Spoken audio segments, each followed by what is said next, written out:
Hey, what's up, guys? What I wanted to talk about today was take a pause at this moment in time.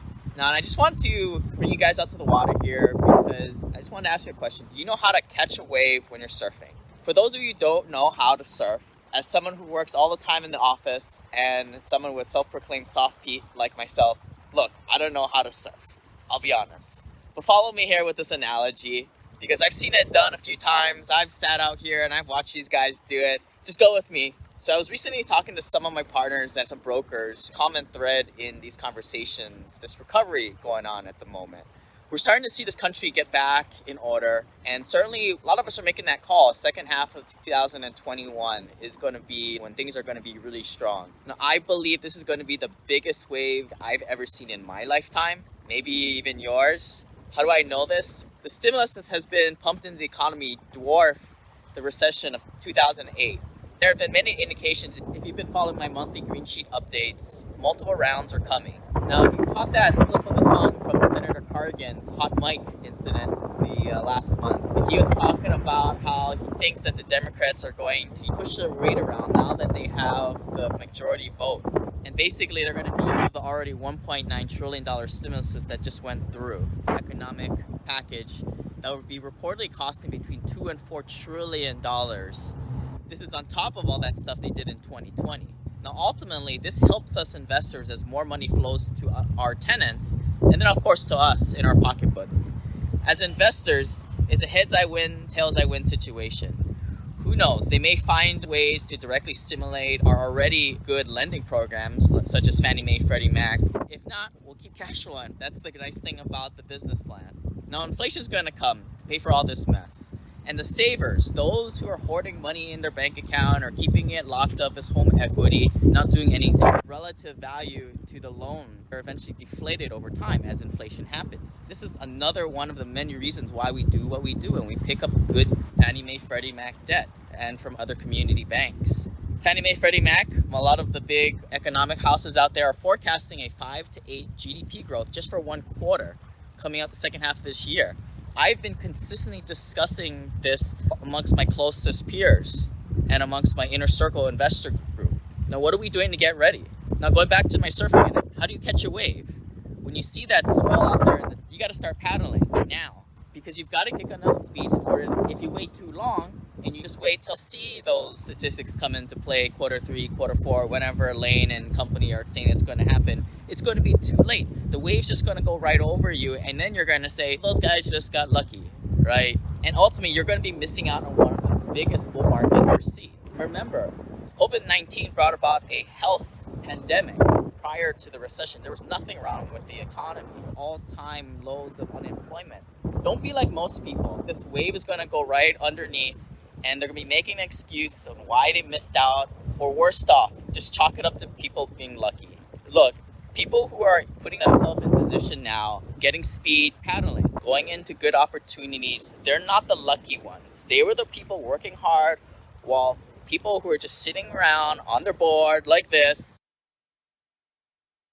those who are active now, picking up good debt, good deals that are cash flowing, will be the winners. Now, luck equals opportunity plus preparation.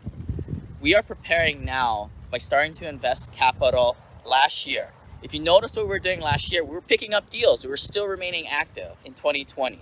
Now, what this has enabled us is this gets us at the top of the line when brokers finally have deals coming through the pipeline. They have us on speed dial. Because as I say, this is probably one of the biggest waves or bull markets you've ever seen in this lifetime. Don't wait until Q4 or the summer to see the ass end of this wave come through. The people who are doing this right start to see this wave off into the distance and starting to paddle now. And that's what I'm personally doing. I'm deploying my funds, getting more offers out there as we speak. Do you see the wave coming? Do you know you've got to pick up some speed in order to catch the wave? What are you missing? More education? Seriously, shoot me an email, Lane@SimplePassiveCashflow, if you have any education questions. What do you need? What's missing? Because if you're not in the game and you're not putting money out there, you're not learning. All right, talk to you guys later. I just wanted to let myself outside of the office. I got to get back in there. I'm enjoying this break, but I appreciate you guys for listening. This is a story about a dude named Lane. And one day he went and tried to rent them out, and then he became one of the man. Hey, Simple Passive Cashflow listeners. Today we have Rachel Marshall from the Money Advantage podcast talking about a bunch of money hacks for the rich people. Hey, Rachel, how's it going? Very awesome, Lane. Great to be here today. So one of the first things we'll point out is you are not a traditional financial planner. And I would say that. You're absolutely right there. And maybe I'm sure here's the platform to finally air it out. Why did you deviate from that path? Great question. Really, I see a lot of typical financial planning being along these lines of telling people what to do that ends up taking away their control. And it's really unfortunate, but I think there's a much better way than listening to common financial advice where you're going to hear things like, hey, invest for the long haul in the stock market and just stay in. And when the money goes up and the money goes down, you're going to be fine. Just stay in while you're paying guaranteed management fees to the fund managers and they're winning and you potentially are really losing.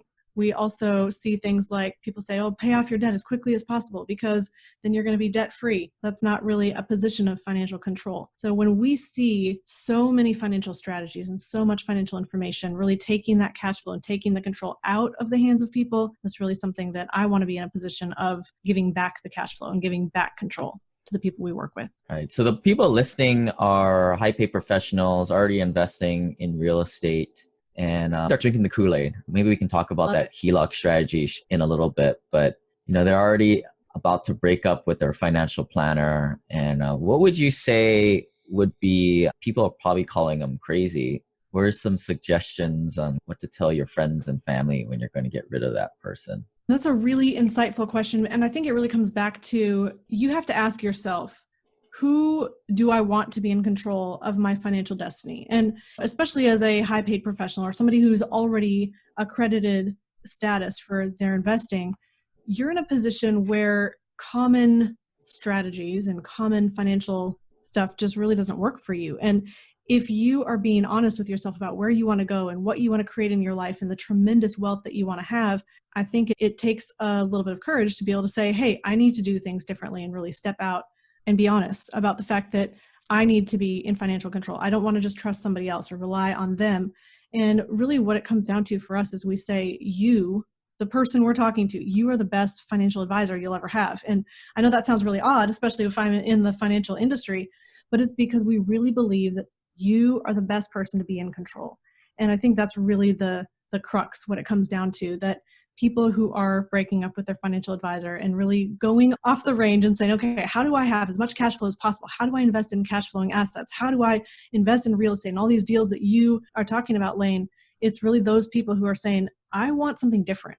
I saw my dad, my grandpa invest in the stock market and I saw that money go up and I saw it come down and I saw their life savings crash in front of their eyes. And I don't want that. I really want to be in a position where I control my future and I have cash flow coming in. And so I think we talk to a lot of people as well, like yourself, that have drank that Kool-Aid. And sometimes they're earlier on that path of saying, hey, I want to take control. It's usually people who've read Robert Kiyosaki and they're saying, hey, I want to get in a position where I'm truly an investor, a business owner, and I'm not just working for money. So there's a huge tribe of people doing that. And I think sometimes it just takes courage to jump into that sphere and say, wow, there's a lot of people who are already doing this. And a lot of the mainstream advice out there are for the masses. Take the book by Tony Robbins he recently wrote, which I heard was good. It's 4 inches thick though, and it takes forever. But in a nutshell, he's telling people just go after the ETFs because it's low cost. But he's behind the scenes, he's just telling people, hey, look, you're an average person. You suck at this. You have no advantage. You might as well just go in the cheap thing because you don't know any better. And it's just like people who follow Grant Cardone. He has a podcast and he sort of educates you just on the surface enough to shake your paradigm. But then he's basically like, you suck. You're not going to be able to be a real estate investor like me because I have an army of team behind me. Just invest in my fund. Yeah. Yeah. I haven't read Tony's book and I've heard people speak very highly of it as well. But I think it really comes down to, do you believe that you're the best person to be in control? And what's interesting is you talk about being a high paid professional. And what's interesting is a lot of people would say, my income is probably similar to my neighbor or the people that I hang out with. And that's my social circle and my sphere of influence. But the top 25% of people make $77,000. The top 10% are making something over $133,000. The top 5% is anybody who makes over $188,000. And the top 1%, it's not the millionaires and ultra billionaires. To be in the top 1%, all you need to do is make $465,000 a year. So if you are in a top category, you're not common. You don't have common income. So don't follow common advice. You are a person who needs uncommon strategies that really will help you to continue to uplevel and scale and grow your wealth. I wanted to just to illustrate that concept. There are strategies for the 1%. There are strategies for the top 90 percentile. And then there's the rest, the strategies for the masses. I think the masses, just to use this as an example, the strategy for the masses is don't have any debt. And I think most of us who are listening to this know what a complete BS this is. You want debt, you want to lock up long-term debt to create more assets that produce more income long-term and grow your net worth exponentially. Because what's interesting is if you do have debt, so you mentioned lock up your debt in for a long period of time. A lot of people are saying, hey, you should have these shorter mortgages and you should try to get the lowest interest rate possible and pay things off as quickly as possible. But again, that is not uncommon advice. That is common advice. Now, here's the thing. You really want to be thinking about how do you have the smallest payment? How do you get that? Well, you have the longest term on your loan. What's interesting, Japan has 100-year mortgages. I wish that I could get a 100-year mortgage. That would be amazing. And the reason that I say that is that I would like to have all of the extra cash flow because a 100-year mortgage payment is going to be tremendously smaller than if I had a 10-year or 15-year mortgage because that is constricted down into a shorter time frame, so you have to pay more per month. And so if I think about how can I have the smallest amount of payment per month on my fixed payments, I'm actually improving my debt to income ratio, which means I can actually get better interest rates on future loans. I'm also in a safer position because now I'm in a position where I can easily make those payments and I'm not in a risk position of not being able to make those loan payments, which then means my credit score is going to be improved. And you're in a position where you're focused then on cash flow, not just on paying off the loans as quickly as possible. So I just wanted to illustrate your point there. So switching over to the opposite end, the advice for the 1%, it's simple, right? For higher net worth people, it's go get a few rental properties, maybe some turnkeys, and then step into private placements and syndications and grow and invest that money and create cash flow and long-term net worth gain. And interesting enough, you mentioned improve your credit score.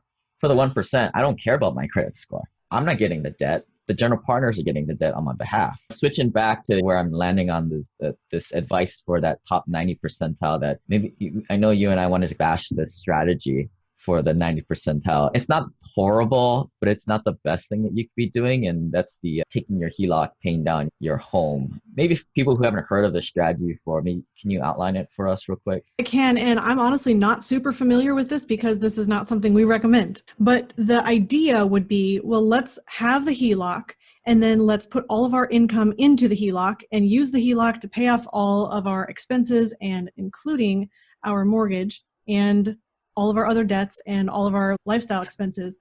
And the idea is that you're going to save a little bit in interest. At the end of the rainbow, really the goal of that is to pay off your loans quickly and save a little bit of interest. But if you really think about it, if you're in a position where you are putting all of your cash flow into your home via your HELOC, you're in a position where your cash is going into the four walls of your house. Now, if you have equity built up in your house, yeah, that's nice, but what if you want to use that money to then go put into real estate and private placements?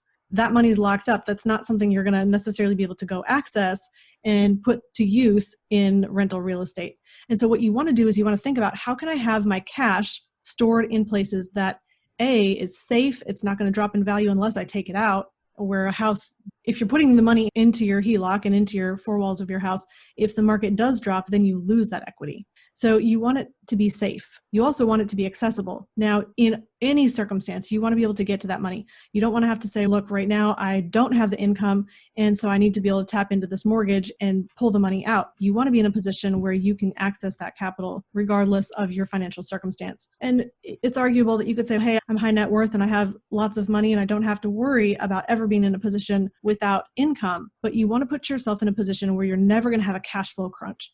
If you have a lot of properties and you do dry up in income, or you have a tough month, or you have a tough couple of months, you want to be in a position where you can access that capital, because there's so many real estate investors that have been in a position when the market did dry up and they didn't have the capital that they could access, that completely wiped them out.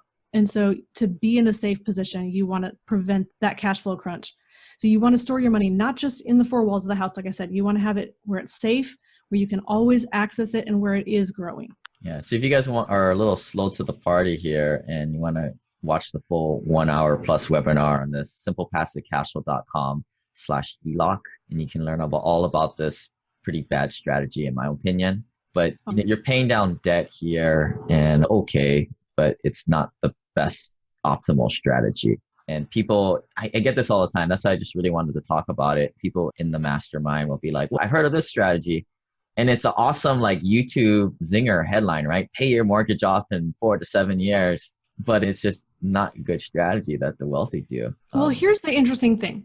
The wealthy think about, how do I have capital that I control? Because I like to think of it as an emergency opportunity fund, right? You're going to have life come at you where you have a bigger expense in some month that you weren't expecting. That would be considered an emergency.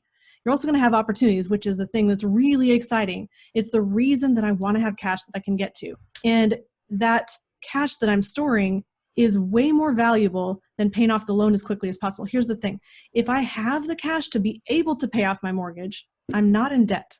Now, this is something that we talk about on a regular basis, and people say, just because I have a loan, that means I'm in debt. But I know you and your audience are super smart, and you've probably thought this completely through already, but you're only in debt when you have negative equity. And negative equity is a position where your assets are less than your liabilities.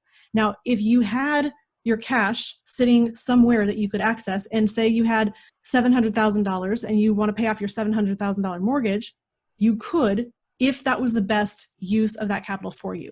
But what if there was something that would produce a higher return than paying off that loan, and you wanted to go ahead and put that into a commercial property or multifamily deal, or you wanted to go into mobile home parks and invest in that? You have so many options when you have cash, but you limit your options when you just focus on paying off the loan. And interesting, like that word opportunity fund doesn't exist with the layman. They have emergency fund. And you guys can see what I do with my opportunity fund for when deals come along. My video there is SimplePassiveCashflow.com/OFund, but I use a little bit of infinite banking and some other more liquid investments in there. Use that all the time. You work with a lot of clients, taking from the more high net worth guys who are a little bit more aggressive. What are some of like the takeaways of aha moments that those guys are having, or, tweaks you're having with those folks? I think what's really interesting is there can be this misleading idea that I just need to get better returns on my investments, and that's the one and only strategy that I need to have in my financial life. And if you're only looking at what you're doing in your investing, you can be short-sighted to the foundations and the system that you're putting in place. It was interesting. I heard this the other day, and I honestly can't remember where it came from, so I wish I could credit the source, but they said, we all have systems in our life for everything. You have a system for your health. You have a system for how you eat. You have a system for how you sleep at night. Now, some of us have chaos as a system, but that's still a system. And so when you think about your money and your finances, you want to have that in a system that is efficient and effective every step of the way. And so before the investing, you want to make sure that you're keeping as much of your money as possible. It's not leaking and flowing out of your control. And then you want to protect that money. And if we're not keeping as much as possible and protecting it, then it doesn't matter how great we're doing in our investments if the rug can be jerked out from underneath us or the floor can fall out. And so when we're talking with any individual, and specifically high net worth individuals, a lot of times business owners, and if you own real estate, chances are you can think of that as a business. I think of all real estate investors as business owners. You're in a position where you have this business that you're growing. If you think back to Robert Kiyosaki talking about this, he says a true business is one that can function with or without you in it. If you're investing in real estate and you're building up a real estate portfolio and you want to be in a position where that's truly passive cash flow, like you talk about, you want to be in a position where that really is operated as a business. And one of the ways that we see a lot of times people are having money flow out of their control is taxes. And so I'll just touch on this real briefly, but if you are paying any more dollars in taxes today than you need to be, you are not as efficient as you could be. So think of this. If you were in a position where you had $20,000 flowing out of your control in terms of taxes this year, and every year going forward over the span of 10 years, that's $200,000. What could you have put that into in terms of investing? And you talked about opportunity cost before we came on today, but the opportunity cost of having that money flow out of your control is that you could have invested it somewhere and created cash flow. You could have earned those cash on cash returns in the real estate instead. So for instance, one of the ways that we see this happening is if you're in a position where you're not putting an entity structure around your business operations, if that's your real estate, that could be what is your business in your case, you are then taking income from your business operations. And if you're taking those wages, that's fully subject to self-employment tax. And when it really breaks down, this is you're paying the employer and the employee portion of the Medicare and Social Security taxes, and it's a complicated formula, but really it breaks down to about 15.3% self-employment tax. So you have to pay that on any money that you bring from your business over as wages. And this business applies to if you're just a landlord with a few rental properties. You got a business, so this applies to you. Yes, absolutely. Absolutely. And what you can do is you can restructure that payment to yourself, still receive the same amount of money, but have a portion. If you're an S Corp and you've formed a entity around your business, I believe this works as a C Corp as well. I would have to check specifically on that. I think it would just be a different terminology of the breakdown. But what you can do is you can pay yourself a reasonable salary. Now, you can have the lowest reasonable salary possible. That still is going to be subject to self-employment tax, that 15.3%.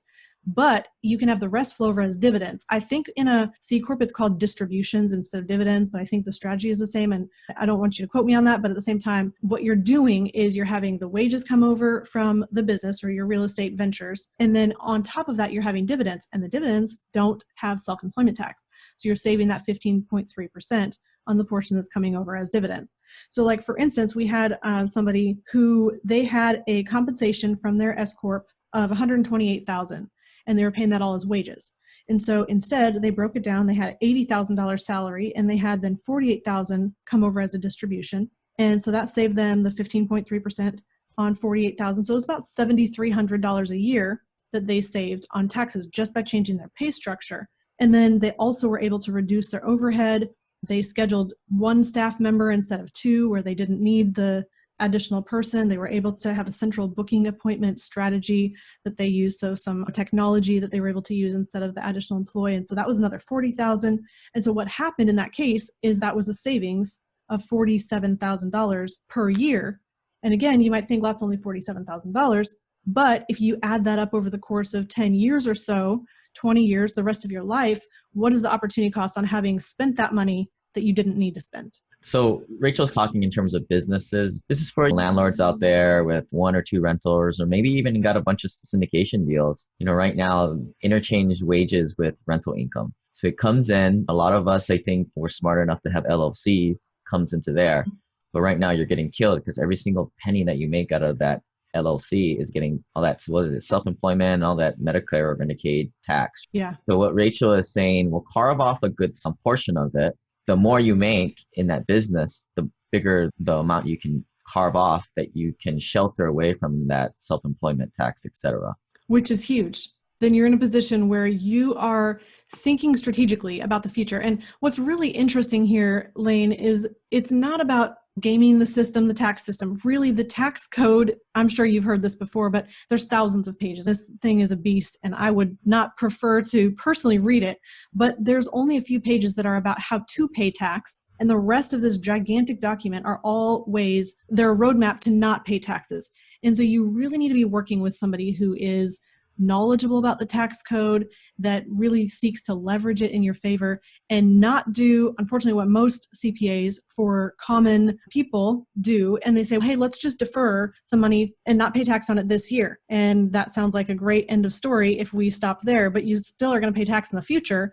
So you're just kicking the can down the road, and you end up with this big tax bill at the end. And especially for your audience and myself and our audience as well at the Money Advantage, if you're looking to grow your wealth and increase your income, you're going to probably be in a higher tax bracket in the future. And I do not want that tax bill on a higher income in a higher tax bracket. And with 19 trillion plus dollars in US debt right now, we're in a position where if the government says, oh, hey, let's go ahead and increase taxes and decrease tax brackets so that more people are paying more taxes in the future, I don't have control of that. And I certainly don't want to be at that mercy. So I don't want to just defer tax, which is a fancy way of saying postpone. I don't want to just postpone taxes until the future. And that's what a lot of times you'll hear as a tax strategy. And it's really not a tax strategy. Yeah, and what you just said just drives me crazy all the time. Most CPAs don't have a freaking clue what they're doing. That's why they have that job.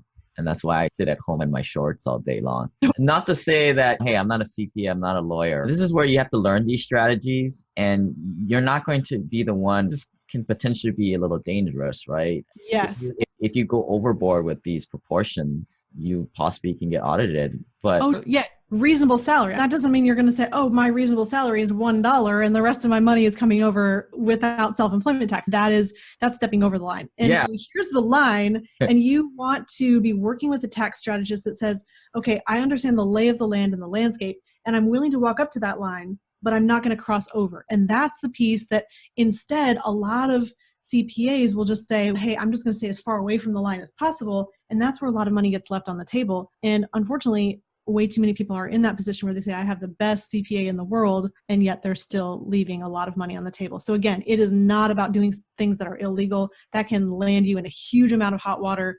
Absolutely would never recommend that. But what you want to do is understand how to proactively leverage the tax code. And here's my analogy. This stuff is like doing a surgery. Rachel and I aren't going to do surgery on ourselves, period. We're not even doctors. No. But we can recommend possibly, hey, why don't we do this? Have you heard of this other operation? And if your CPA is like any other CPA out there, they haven't even heard of the damn thing. So maybe you have to go to first a CPA who can do that operation. But also, even good CPAs, they're just looking for the easy way out more times than not. They don't want any kind of potential audit in the future, even though it is totally legit. They just want to do what's easy. So you as the client, like I always say, you're the boss. You're the property manager works for you. You need to tell them what you want within reason. Same thing here.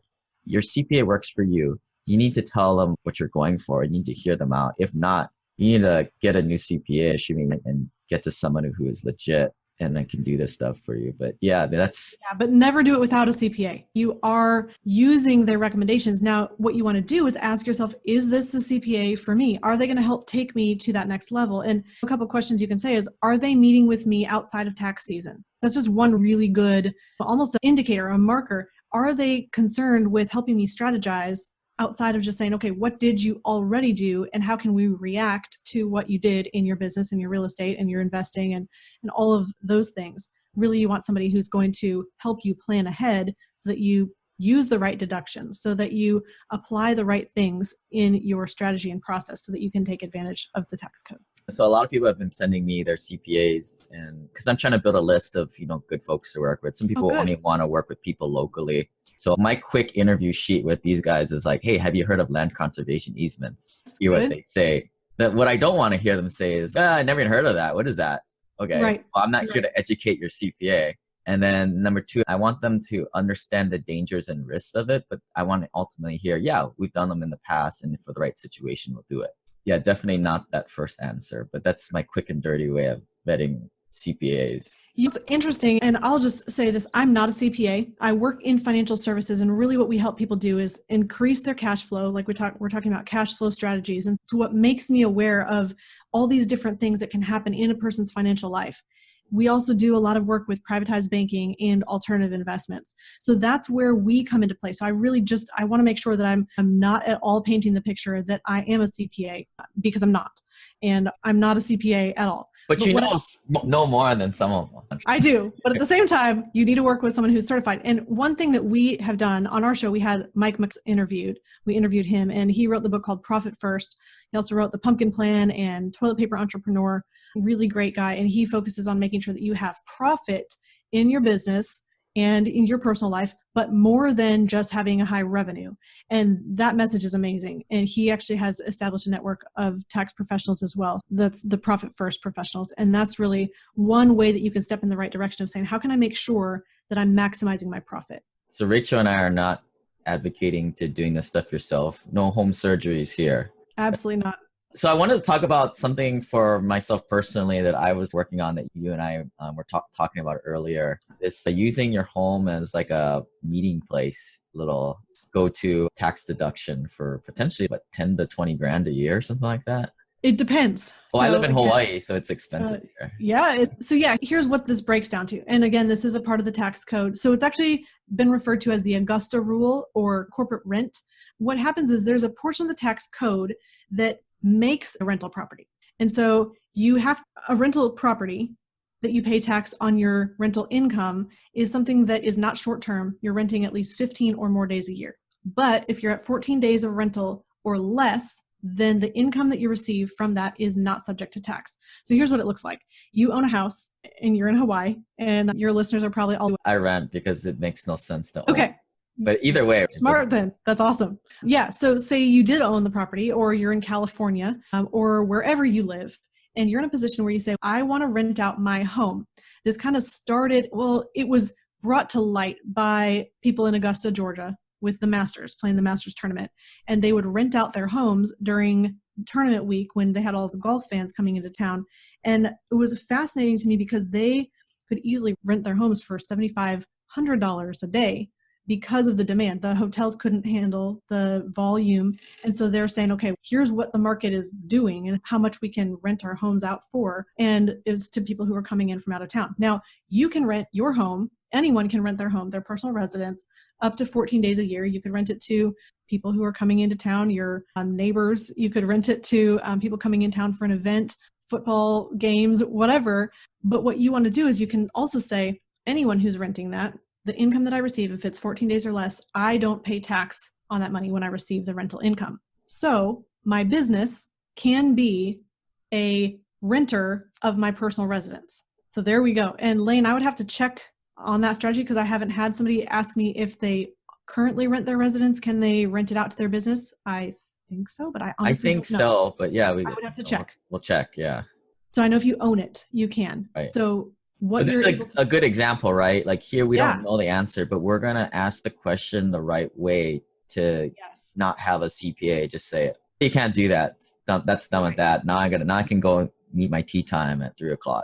Exactly. You want to make sure that they understand what this means. And this is just one amazing strategy, but from your business, you're then able to pay yourself personally what would be reasonable to rent out that home. And again, in Hawaii, it's probably much higher than in the, say, breadbasket of the US.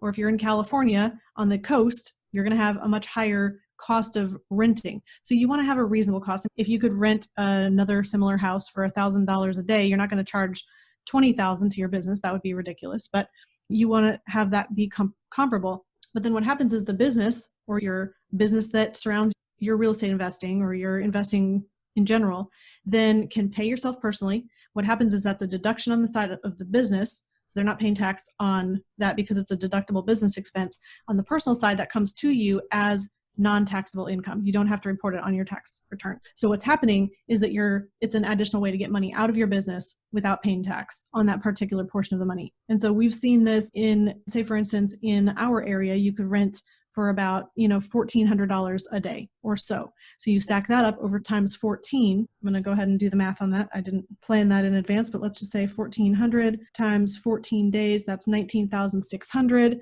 If you're in a, say a 30% tax bracket here, that's $5,880 in tax savings on using that strategy over the course of the year.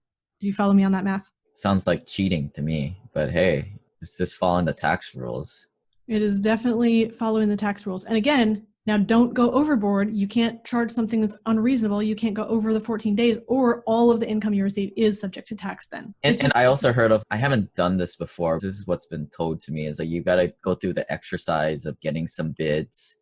I'm going to go call up 3 hotels in Waikiki, see what their daily price and build like a note and say, hey, we're just going to take the average, which is 14,800, whatever. Yes, exactly. And so, yes, you do have to do the research. You have to document. It has to be a business purpose that your business was renting the house for. So that could be client meetings. It could be a meeting of your directors or your owners of the business. There's many different ways. You could have your annual business meeting there. but it does have to be documented. And again, like any strategy, specifically on the tax side, everything has to be extremely well documented. You can deduct anything that is a business use. If you have a personal expense that is a business use as well, there's ways that you can deduct that. But again, it has to be very clearly and articulately documented that there was a business use for that. So whether that's travel or there's law changes, so I don't want to be too specific, but there's a lot of things that you can deduct, but you have to have a clear business purpose. I know you can do that with a C Corp, and that's why I'm looking to switch to a C Corp personally, but do you know if you can do it with an S Corp or just a regular LLC? I know you can with an S Corp, and again, the S Corp, C Corp are just the taxation structure around the entity, so the LLC is not a tax structure. We have a great interview on our podcast as well. I can give you the link to it later that kind of articulates more of that. Yeah, shoot that over, and then I'll put that in the show notes just with all your other Awesome. stuff, links into that later. Perfect. Yeah, that's just another idea of maybe that Augusta Rule won't be around forever, but for the time being, hey, that's free money. You got to grab it. That's absolutely true. And again, it's taking advantage of the current circumstances and knowing what's available to you. And yeah, it may not be available forever. It might not be even next year, but right now that is available. And you can do some research on that as well, but it's part of the tax code, and they were going to do away with it altogether, but there was a lot of lobbying that said, hey, if we're only renting out up to the short term, under 15 days, 14 or less per year, can we still keep those tax advantages? And they came back and ruled that yes, you can. Yeah, it definitely is a fly under the radar thing, because I think where their big push on that is the short-term rental guys. Mm-hmm. Those are like the majority of people trying to fight for that 14-day rule or less. Oh, yeah. And the Augusta people are just flying under the radar, or people like us doing this. Absolutely. Any other takeaways or little tips that you can leave us? I know you got to go here soon. I would say probably the number one additional thing that we see as a money leak is sometimes the money that people think they're saving. And this, again, is something that I see coming over from the typical way of thinking about money and gets almost into our mindset and our mind frame. Even when we move up in income and we move up in investing, we're in a position where we're still hearing this financial noise of the culture around us that says, hey, max out your 401k. And so I just want to talk to that for a quick second. That might be a great strategy for you or for someone else. However, it's really important to understand what is happening and how it works. And so one thing I don't like is when I hear someone say, I'm saving money for retirement. I'm saving in a 401k. Now, when you're deferring the tax on money and you're putting it into a basket of mutual funds, which is invested in stocks and bonds, which are crappy investments. Exactly. Yeah. They are, and I would absolutely agree with you on that. But when you're investing, when you're putting that money into the stock market, that's investing. That is not savings. Savings is something where you know that money is not going to drop in value. It's going to be there for you. We've seen way too many people. I actually came into the industry after 2008 when I saw so many people that I was not able to help. I was working for a rental car company at the time and walking passengers to their car in the pouring rain and just seeing the devastation on their face. They literally were losing half their life savings because they had put money in the stock market and they saw it wiped out overnight. And it was just terrifying to me. And I said, oh my goodness, I never want to personally be in that position. But how can I help people as much as possible to not be in that financial position? And so I just want to say, if you're putting money into qualified retirement plans, that's not saving, because the bottom can fall out. And it also is not the ideal way to plan for the future. And I'll say a few things on that.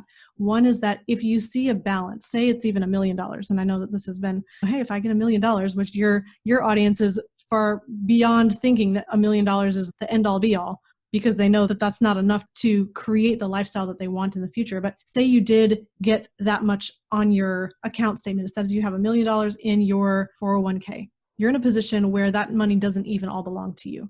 The government has a portion of that whatever they decide to tax in the future, when you take that money out, that belongs to them. So that 1 million doesn't even fully belong to you. So not only is it not safe, it's also not a guarantee that full balance belongs to you. So what we really want to look at instead is understanding, do I want my money in a position that's safe? Do I want it in a place where I can access it and use it? Oh, that's the other thing. You can't take the money out without paying the tax. And if you're under 59.5, you're going to pay an additional tax penalty as well. So it's not really liquid. It's not available for you to say, hey, I just want to take out this whole $1 million right now and go invest that into investments with Lane. There's no way that they can do that. And so really you want to have money that's accessible to you. And that's where we typically are looking at higher leverage strategies and things like privatized banking, which I know that you're familiar with that as well, and saying, how can I have this money in a storage tank, if you will, that is liquid, that I can use it, and I have control. Right. Yeah, I don't have any qualified retirement plans myself. No self-directed IRAs. No. I think QRPs are okay if you guys have a lot of 401k money and you don't want to take the big AGI hit in 1 year. I think that's a good option. Then you don't have to UTIFY tax. But going down a rabbit hole there. But yeah, I heard somewhere like the biggest source of income, potential income for the IRS are qualified retirement plans, which are the 401ks. And you can bet they're going to get at it somehow. So again, get away from what regular people are doing. Absolutely. And maybe I'll correct myself. The 401k mutual fund stuff, it's not the investments are crappy. It's just the fee structure, the hidden fee structure is like taking that 10% away from all the gains at least. So definitely it takes a lot. And it's just interesting because the fees are fixed and you can have your money fluctuate up and down. And the challenge with that is that if you are down, the management fee is still taken out, which means you're going down even more negative. And when you go negative, you have to tremendously overcompensate with a gain to just get back to even. And this is, again, a whole nother subject. But if you lose half, if you lose 50%, it takes 100% return to compensate for that. And so it's just fascinating to me when I look at somebody, if you had $1,000 and you lost, let's say you lost 90%. You're at $100,000, you lost 90%, you're down to $10,000. It's going to take you a 900% return to get back up to just breaking even. Right. And so, you want to be in a position where you're not just looking at the average, you're not just trying to have your money, stay in it for the long haul and have those management fees taken out.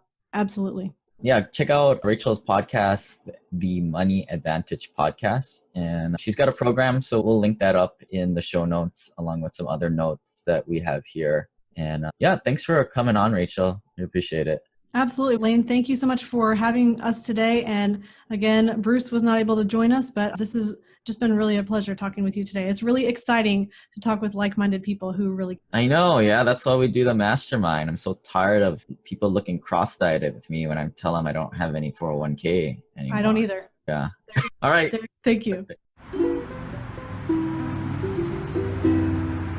This website offers very general information concerning real estate for investment purposes. Every investor situation is unique. Always seek the services of licensed third-party appraisers and inspectors to verify the value and condition of any property you intend to purchase. Use the services of professional title and escrow companies and licensed tax, investment, and or legal advisor before relying on any information contained herein. Information is not guaranteed, as in every investment there is risk. The content found here is just my opinion, and things change, and I reserve the right to change my mind. Above all else, do your own analysis and think for yourself, because in the end, you are the only person who is going to look out for your best interests.